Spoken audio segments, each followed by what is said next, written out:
Zdravím všechny milovníky ušáčků a vítám vás u dnešního videjka.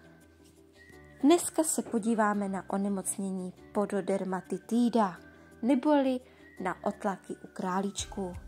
Tak jdeme na to. Pododermatitida se nejčastěji vyskytuje u morčátek a králíčků.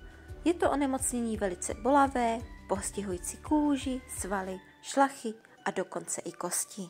Často se objevují na spodní straně tlapek v oblasti pat.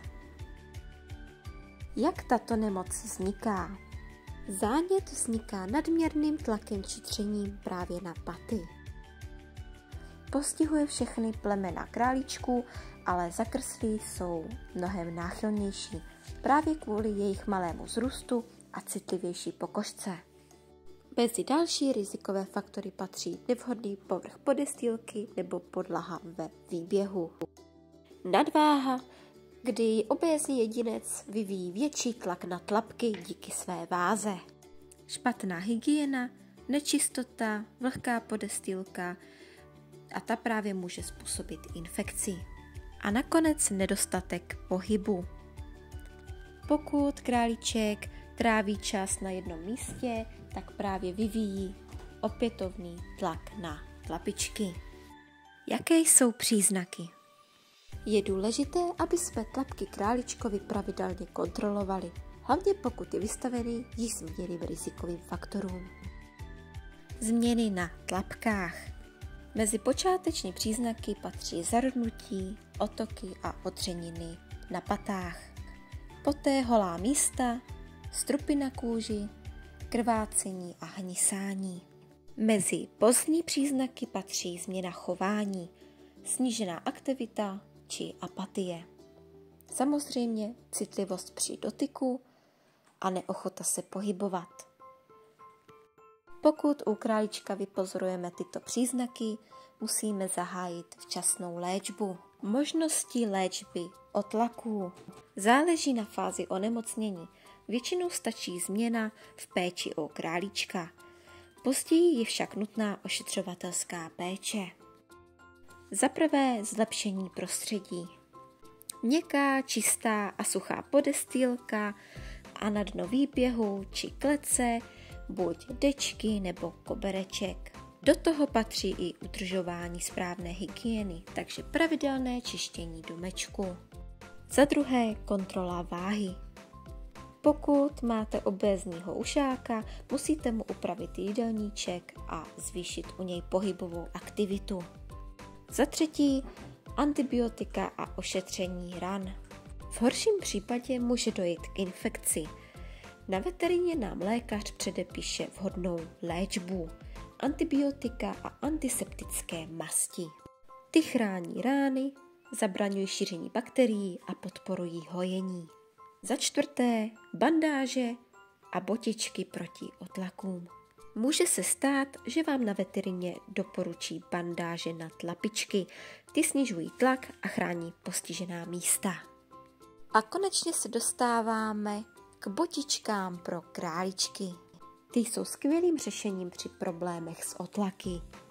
Jsou vyrobeny z měkkého a prodyšného materiálu. Botičky jsou dvojvrstvé a vyrobeny ze 100% bavlny.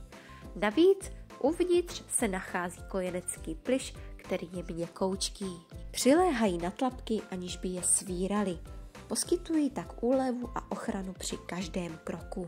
Nedochází tak k dalšímu podráždění a pokožka má prostor se zahojit. Udržují tlapky v suchu i pohodlí. Existuje několik velikostí a tak se přizpůsobí každé tlapce. Jak změřit správně tlapku? Potřebujeme na to krejčovský metr nebo provázek, který pak přiložíme k pravítku. Králíčka chytneme do pozice na miminko, jako kdyby jsme mu stříhali drápky. Musíme změřit 2 oblasti, a to střední část tlapky a kotník. Poté dle tabulky rozměrů zjistíme velikost našich tlapek.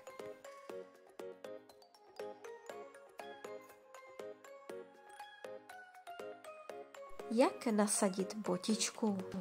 Nasazování může být někdy opravdu náročné.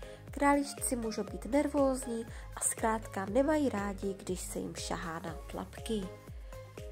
Pokuste se nasazení provádět v klidném prostředí. Buď nechte králíčka na zemi, či stole, anebo můžete použít pozici na miminko. Pokud je váš ušák bázlivější, doporučujeme použít ručník.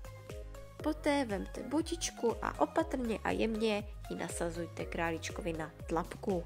Pásku připevněte akorát pevně, aby moc netlačila a zároveň, aby nebyla úplně uvolněná. Po nasazení sledujeme ušákův stav. Zda nemá bolesti, či mu botička nějak nepřekáží v pohybu. A nyní nás čeká poslední téma dnešního videjka, a to jak zvyknout králíčka na nošení botiček. Začněte pomaličku a v klidu. Botičku nazouvejte na 15 až 30 minut denně. Můžete začít jenom s jednou a poté i s druhou. Až si na ně králíček zvykne, můžete postupně čas prodlužovat. Poté ji králíček může nosit klidně i celé dny, pokud jsou čisté a suché. Při znečištění je sundejte a umýjte v ruce. Můžeme si být jistí, že ze začátku se králíček bude snažit sundat botičky všemožnými technikami a způsoby. Při sundání ho nechte v klidu a můžete to zkusit třeba za hodinku znova. Pokud botičky stále sundává, zkuste je upevnit trochu více. Po nasazení můžete králíčka rozptýlit nějakou oblíbenou ňamkou, aby se přestal věnovat botičkám a technice, jak je sundat, a naopak jeho oblíbené ňamce. A to je konec dnešního videjka. My budeme rádi za like, nějaký hezký komentář a nezapomeňte se starat o vaše tlapičky. Tak zase někdy. Ahoj!